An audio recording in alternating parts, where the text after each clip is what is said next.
experiment with the plaster, experiment with new elements that sometimes the constructors don't want to do because they think they are risky. So this is the way that we can find that we can make that goal. Also, the colors in Mexico are very important. We have all these towns are very colorful. You can find this kind of plants. It's almost it's in a way similar to Brazil, but no as tropical as Brazil is. But we have also this kind of vegetation. And these kinds of objects, the thing that happens with the things, what you leave it at the at the outside, and the time make its work. It's also very important to us to think about how a building is going to look after a few years. No? And to keep making analogies between colors, between forms, between textures, and a tree and a wall. And always these kind of images that most of them we took it. We achieved it as a camp of research that when we are going to start a project, we took all these photographs and we start to see what interests us the most in that moment to find a way to approach a project. This kind of the way that light go through trees, some objects. We like to be very perceptive to watch what happened with the light and with the shadows when the sun makes his movements, and also all this kind of artwork that also we love.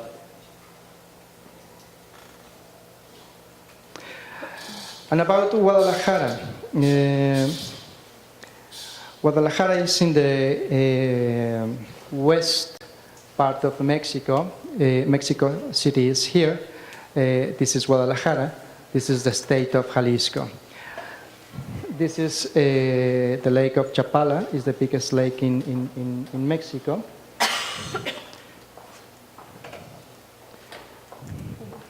And this is our condition. At the northeast, the city is limited by this big canyon.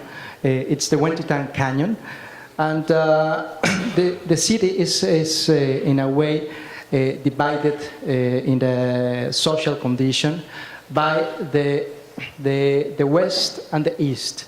The wealthy part of the population is on the west, and the poorest part of the population is in the east.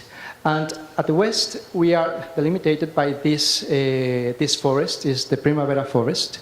So the city, the only way that has the chance to grow is in this axis.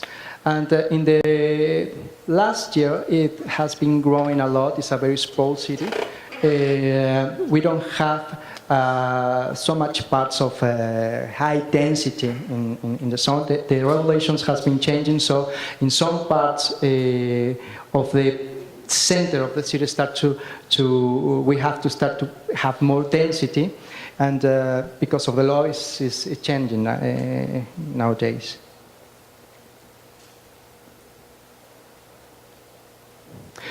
Well, that's the thing that I was talking to you about a few minutes, that the population in this part of Guadalajara, the urban area, because also the city is now a little bit more bigger. In 2010, we were 4,300,000 people. Last year, the minimum wage per day was 64 Mexican pesos. That means $5, and that means that a person can earn about $1,550 a year. So that is very dramatic in our country. With this data, you can see the social differences and the way that we have to approach some social problems with architecture, and the difference between the West and the East, that it's very hard. The average climate at the year is 27 Celsius degrees. So we have quite a good weather. We have just 2 months with very big storms, and 1 month with a very strong heat in May. Well, now I'm going to show you a quick part of the work that we have been done and the working process, just to make a point of coincidence between the things that we are interested in now and the things that we have been done.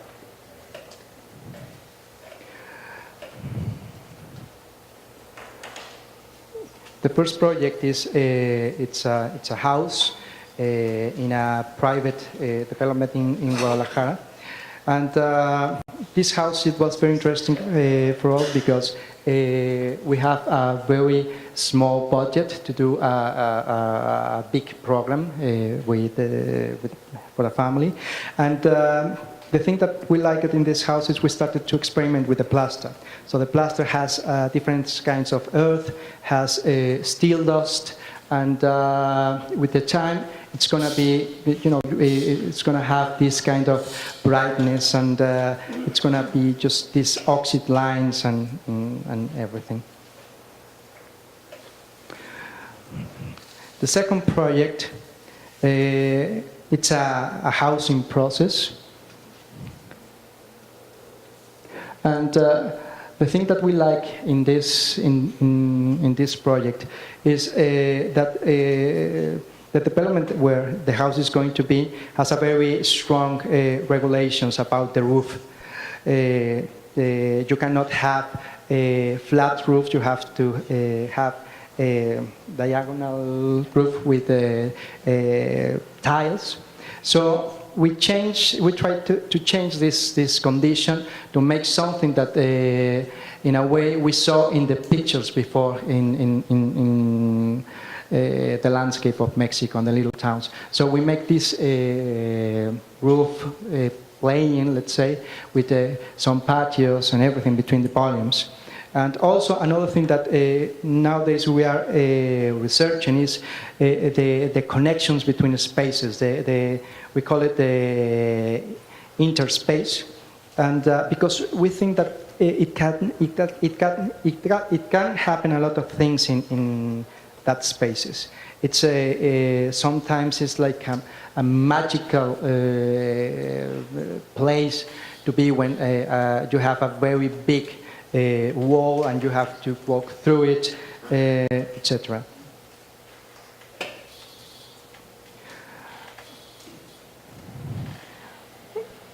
Well, this is another project. This is a very different scale. This is a competition that we won last year. It's like the MoMA's PS1 program, or Mexican PS1 program that we have in Mexico.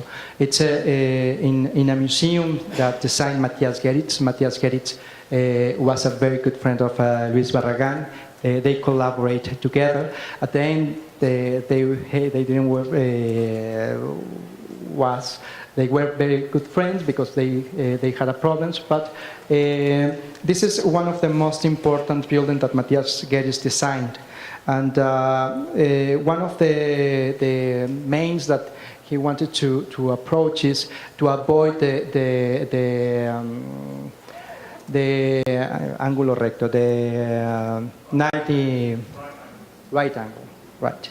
So all the building, none in this building have a right angle. And the approach was very simple because this is the facade of the building, and this tower is very powerful. It makes the whole building. It's in a patio, so the whole story about the building is that you have to go through a hallway that is very long, and then you turn around and you go out to the patio, and you have this big yellow wall that, in Matthias Gerrit's word, is like a sunlight going through the patio. And this is another work very important of Matthias Gerrit's, that is the sculptoric space that is in the University of Mexico. So the thing that we did is just we wanted to take out the tower some way, and to make an analogy to this sculptorical space. So the thing that we did is just to put a wall to reply the facade in the interior, so that it was very strange to the people that was visited the building. And in the interior, we just put this mirror to make this analogy with the sculptorical space, but now with the yellow wall.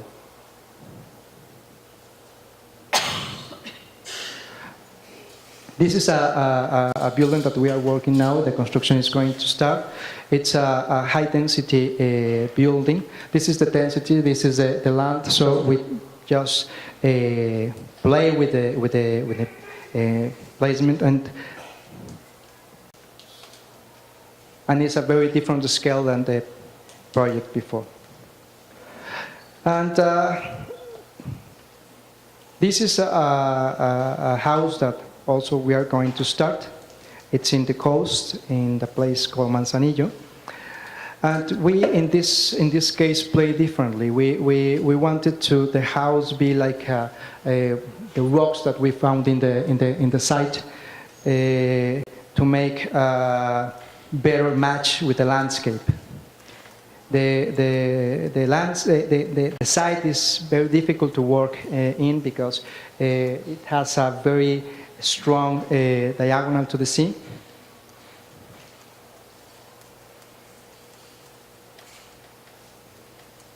And this is the things that we are doing now. And now this is the project that I'm going to show you more. It's in a way more specific. This is the project that we did with different offices. The name of the project is the Pilgrim Route. We participate in this project like 9 offices from different parts of the world. It was Ai Weiwei from China, Alejandro Aravena from Chile, HHF from Switzerland, Christian Gattenbein also from Switzerland, Tatiana Bilbao from Mexico, Derek Telekamp, and myself. And this project was possible because the Minister of Tourism wanted, when this person get into the job, he wanted to do something different about the public projects. So he asked to Tatiana Bilbao to do something in this area, taking the religious pretext to do this project, because this pilgrimage, the people has been doing it for over 100 years, and they don't have any kind of infrastructure. And the main and the people who made this pilgrimage is around over 1 million people a year. So it's and the Holy Week is the highest temp of the pilgrimage. So And Tatiana said to the Minister of Culture that it will be a very good idea to share this project with other offices. So between Tatiana and Derek, they invite the rest of the offices, and we started to do the commission. So this is the area where the projects are. This is the state. This is the area where we worked, and these are the different municipalities that are involved in the project. So it was not just the Minister of Tourism who wanted to do this, but also he has to convince the people in the different municipalities to get inside to the project and to do a better project. Okay, so one of the most important thing is the religious cult in this project, but also the meaning behind this, it was that we wanted to do something that in the rest of the year the people could go and visit, because the landscape is very beautiful, so you can go and make hiking, cycling, etc. So we wanted to do something that the people could use the rest of the year, not just for the religious purpose. But we could not lost this matter, that the religious was the most important thing. So this is one of the typical views in the landscape, and this is the Virgin where everything is about. No, it's the Virgin of the Rosario Virgen, and this is at the end of the Holy Week. So the people who make this pilgrimage is because they ask to God to solve some problems, and this we call it manda, and all these kind of papers that you can see put it in the wall are papers that thanks to the Virgin, because they could do the things that I ask, or otherwise it's just the demand to asking her to help them. The people, it's carrying crosses and every kind of religious stuff, and it's very common to see people of very different ages. And at the end of the pilgrimage, when they got to the church, most of them go inside by their knees.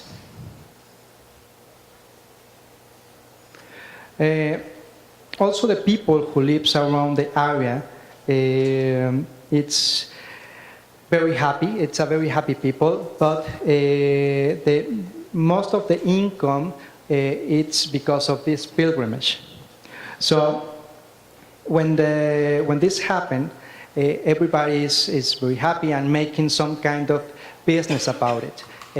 When we were working there, we were invited to have lunch, dinner, etc. And the rest of the people that it was passing by, they also come, but the people charge for the food. So it's very interesting how you can find different social relations and very different kind of economies is working in these little places.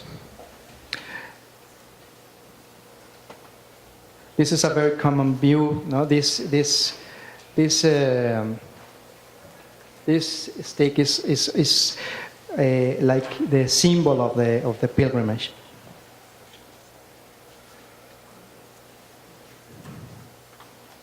And this is a kind of infrastructure that they have in that time.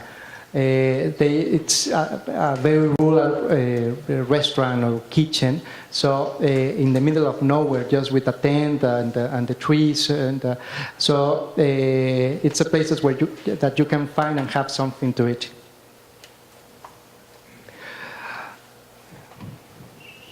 Well, when we were there, we started to took photographs about the things that, in a very instinct way.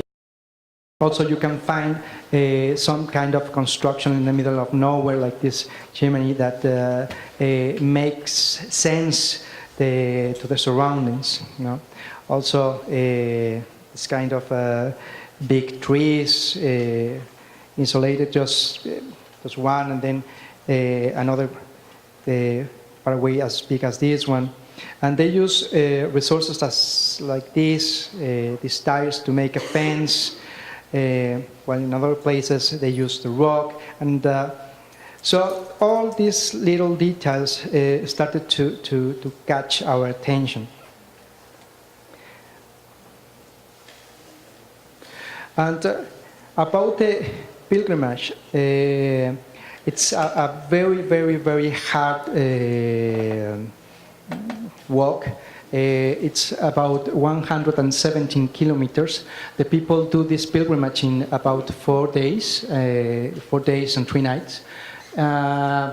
In the time that they're doing it, that is the end of the principle of March, the end of March, it's very dry, so the dust is almost everywhere. You know, you just go walking and the dust flies. And also it's very dirty because the people is throwing the waste around it. Everything is very improvised, and also in a way it's a little bit dangerous because at night the people get drunk. It's like a big party. So it's a very complex pilgrimage. And there is no sign at all. I mean, just you can find these kind of milestones around the countryside, but it's very, very difficult if you don't have a guide to go in the right way. You can get lost very easily. So the people that goes there normally they have done it before, and the people that it hasn't. It comes with a guide or with a very big group that has done it before. And also because of the weather, a very high percentage of the people do this walk by night because it's not so hot, and they rest at day and walk by night. So this started to give us some roots to start to think. Like the most important thing to aim in the shelters was shadow, was freshness, was water, because the people don't have these places to rest during the day. You know, they improvise their kitchens, the food, the camping. And this is like the whole map of the project. This is the place where it starts. It's near a town called Ameca. This is a very, very small village. I don't know, probably less than 100 people. And the first project was the project designed by Derek Telecam and Tatiana Bilbao, that is an open chapel. This is the project, and all the pilgrimage start here. Then the second project, it's a lookout point designed by Christian Gattenbein, and from the open chapel you can see at the distance in the mountain this lookout point because it's a tower. And it's a very interesting project because you can go inside and it has the form of a leaf. So you can look to the top and see the sky, and it makes a very beautiful noises, and the light goes down in a very beautiful way. Then the next project, it's another lookout point designed by Ai Weiwei. This is the project. This was very difficult to build because the this is the pilgrimage path, but it's a little bit far away from the road. So to bring the rocks, it was a kind of hard job, and the rest of the materials, because we didn't have enough people to work there, because they don't have where to sleep or anything. So it was a very difficult job to do it. Then the next one, it's the Tatiana's Bilbao Sanctuary. What is this one? It's just a pair of pyramids that encounters in one point. Then there's another look-at point designed by HHF from Switzerland. It's in a very special place that is surrounded by crosses. The next one is Aravena local point, and in a very beautiful place. And in this way, you have also a lot of crosses. It's like a very small cemetery. And then you go down and you can see the rest of the landscape. It's a very impressive view. And finally, we have the sanctuary of Derek Telecam and Rosana Montiel. And it's a big ring just in the middle of the forest. And this is the final project, and then you get to Talpa, to the church where the Virgin is. And in the middle of this, we have to design 2 shelters. And when we have to do that, we didn't have a program, so it was very difficult to do, to start to think what we can do without a program, and with this information that over 1 million people go to this pilgrimage. 2 shelters, about 600 square meters and 400 square meters. It was ridiculous to design it for that conditions. So first of all, they asked us to do something that it could be modular. So therefore we can repeat the projects in some other places, and also we can grow the projects that we design. Or it can grow very easily. So this is the places where the shelters are. This is in a place called Estanzuela. This is another one called Atenguillo. The highway is around here. This is Tatiana and Aravena. So the first thing that we did is that they gave us a brief with a lot of information about the religious code, the pilgrimage, the Virgin, and the weather, the whole thing. But it was a very big brief. So we started to do this exercise like a word cloud. The word cloud is this part that you can find in the web pages, that big words, small words, and in different sizes. And the biggest word is the number, the most visit links that the page has. So in a software that make this kind of word clouds, we through you empty this brief to that software, and we make this word cloud. And in a way, we saw some words that it was very obvious, it was like a commonplace, but then we eliminated the big ones, and we just keep some words that start to dull some things. Then we make another exercise with the photograph that we took. 4 people in the studio, we took all these photographs, and we start to choose 4 or 5 photos that we like, and then we see the matches, where the photos that at least 3 of the 4 or 5 people were in the same coincidence. So this was the photographs, and also started to tell us something about the site, why we choose 3 people the same picture. So we start to find some kind of colors, materiality, typologies, etc. We turn this into a pattern of colors, And then we make this other exercise about how we can, put together some photos that has similarities. So after that, we did, or we invent this image cloud.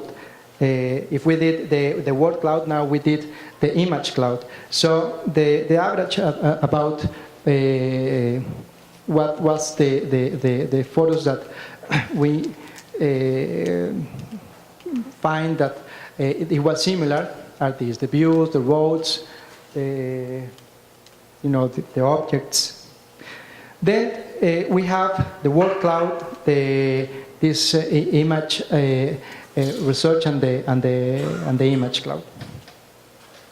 After that, we have to make this model, and so we decide to go with a 5 by 5 meters model, the simplest one, and we started to make these cuts to the model and start to play as a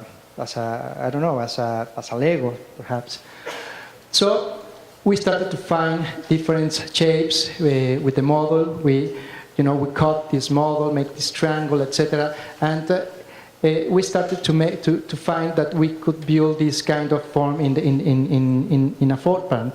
And if we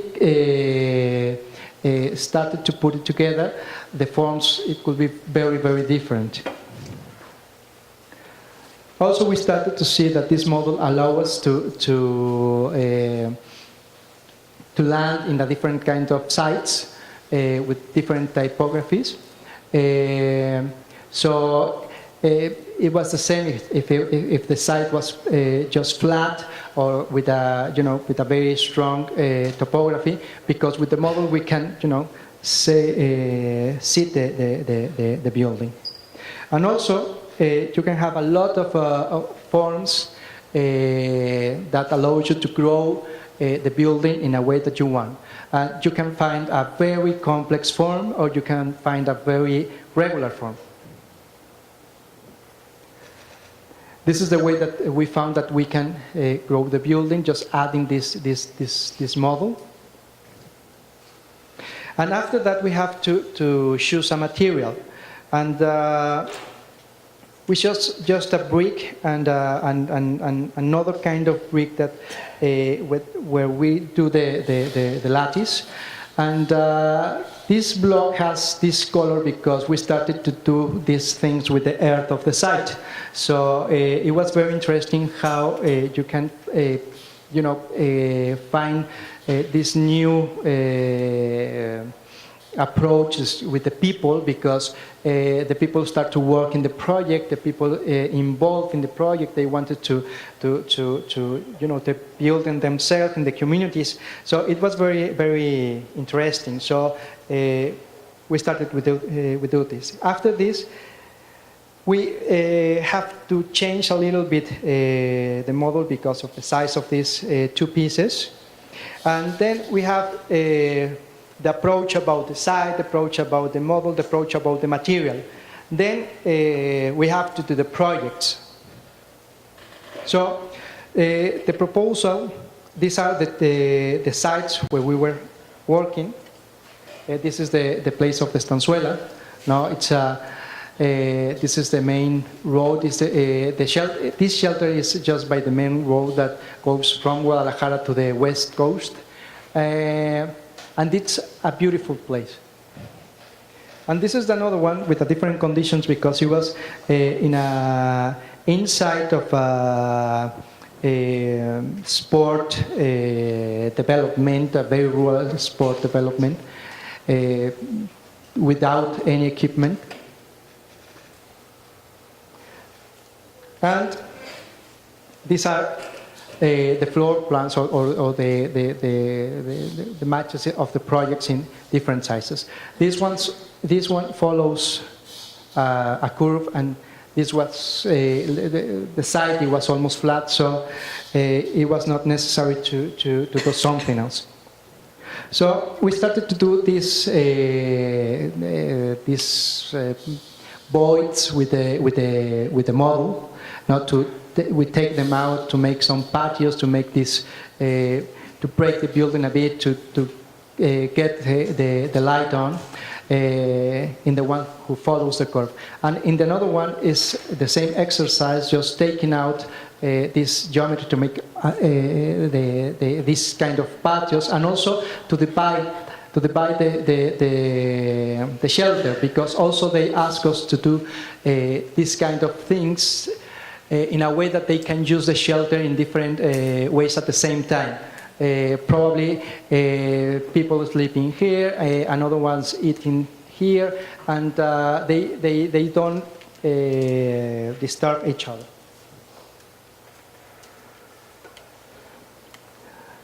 So this is the floor plan of both. At the end is the services, and here is the patios. And this image shows how we designed the lattice.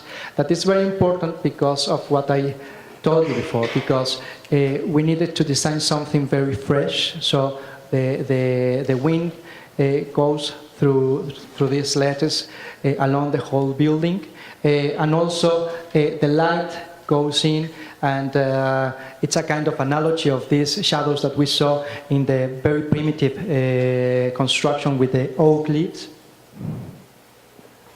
And then the another challenge was how to communicate this to the people who was building it.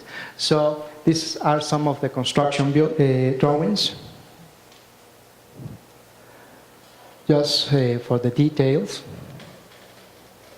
The lattice.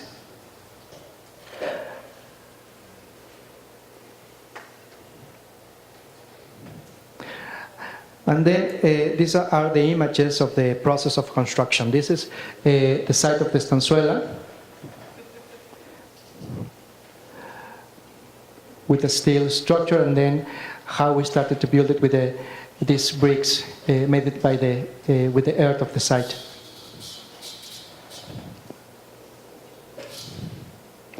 These are the shadows I told you, that this analogy with this kind of primitive construction with the oak leaves.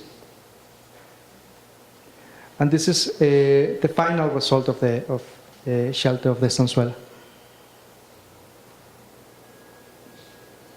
It has been there for almost 3 years. And it's very common that the people, while do this pilgrimage, make this kind of graffitis in everywhere, just to thank to the Virgin, or just to say that they were there. And the shelters are intact, so this is very surprising for us, because the people has been taking the buildings and doing something with it.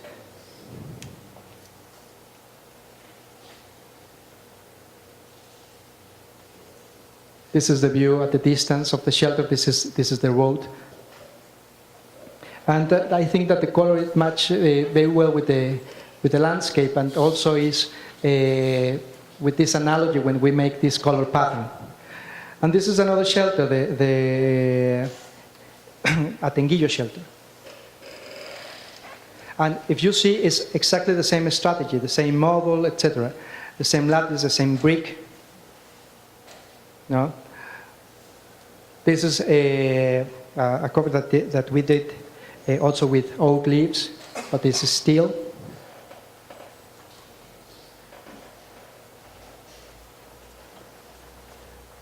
And this is the sequences of the spaces that you can find in interior. This kind of patios, you can go through, the light comes in, etc. So it's divided, and the people took well this proposal. And this is a video that made Christian Mansuto about the whole project, and well, I'm just going to show you the trailers of the part of the shelters.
Well, and this is the end of the lecture.